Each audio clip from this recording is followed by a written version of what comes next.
Ladies and gentlemen, I am Dewey Danielson, and thank you for joining us on the Season 6, Episode 4 recap of Takedown. It just so happened to be the 120th episode of all time for Takedown, as we were live from Pensacola, Florida.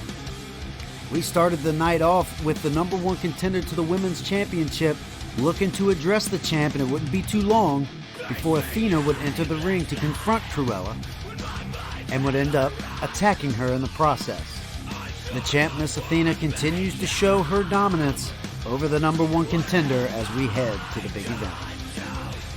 After the match backstage, we've seen a segment with Russell Franchise and The Cause where he would address them, letting them know that there would be a stipulation added to Jack Harvey's match later in the night, where if he won, Ian would have the night off.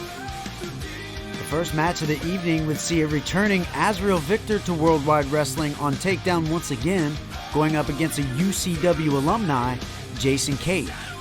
Azrael would end up getting the victory, and his celebration would be short-lived as Barnes Reed from the Resistance would come out to attack.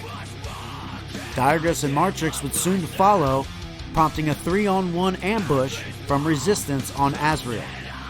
All seemed hopeless for Azrael until his partner, Galki Mr. Life Lessons, showed up here in Worldwide Wrestling to save him and give a rebirth to the sweet, beautiful Sunshine.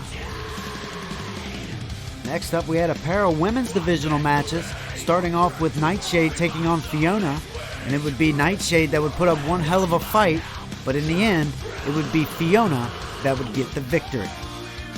After the match, Nightshade took her time to get up as Tia Tonga entered the ring for her match, which would prompt a little stare down between the two before Tia would go on taking on Nora Cool. Nora would also put up one hell of a fight, but in the end it would be determined that Tia Tonga ended up being too much of a handful for Nora, ending in a count-out victory for Tia Tonga. The self-proclaimed international champion Lance Hagen would enter next with his partner Rowan Mercury, in which he would call out Will King, letting him know that if he wanted his championship to come and get it. Will King would enter to confront Lance Hagen, letting him know that he's had enough and that the match at TB6 is on. Lance Hagen would then catch a right jab from Will King that would seemingly be ineffective, as Lance Hagen would then go on to power slam the champ, prompting Heel Money to enter to try to save the General, in which Rowan Mercury would put a quick stop to. Next up, we would have some tag team action where we would see the mentoring Brandon Fireheart tag up with Logan Black for the first time, as they would take on a struggling tag team of Nova Reese and John Reagan. The struggles would continue for Reagans and Reese as they try to work as a tag team, but in the end it would be the team of Brandon Fireheart and Logan Black that would come together to get their first tag team victory. After the match, we seen John Reagans display his frustrations by grabbing a kendo stick and attacking his partner over and over, thus ending their partnership.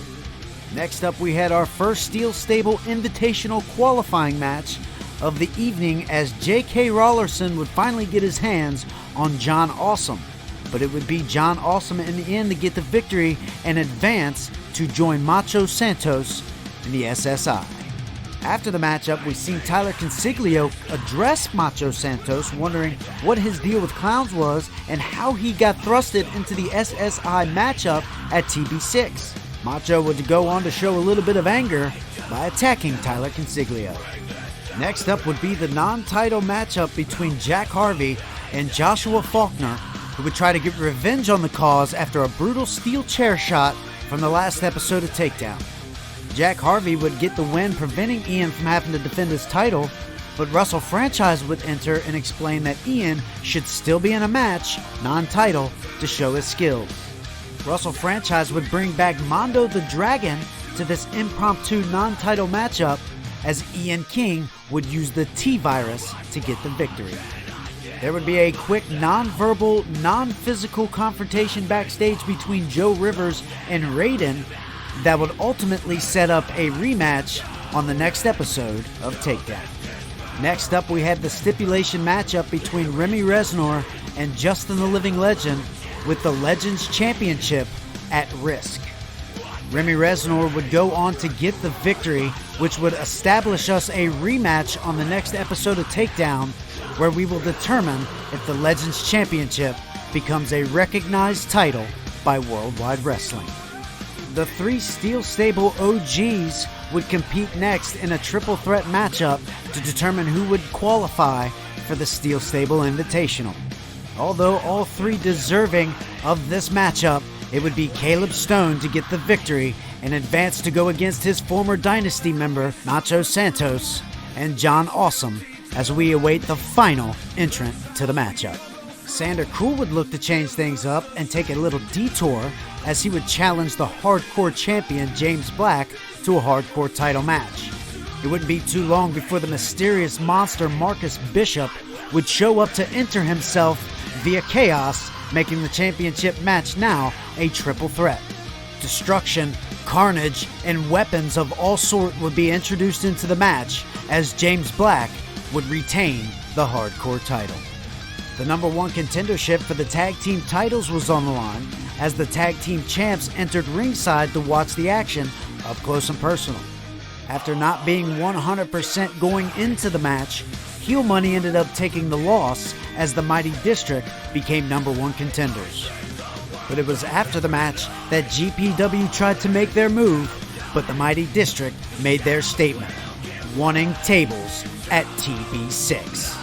That would lead us to the main event where we thought we were going to see the 3-dub champion King Red taking on the Joker in a one-on-one matchup. It would be an imposter Joker that would show up instead and then get attacked by the Red Army, who would then be thrown out by the referee. After the lights would dim red, Chris Harris would then appear dressed as the Red Devil to give King Red a little dose of his own medicine. An impromptu champ versus champ non-title match would become the main event as we would see the Joker finally make his way to ringside, which would then allow Chris Harris to get the victory.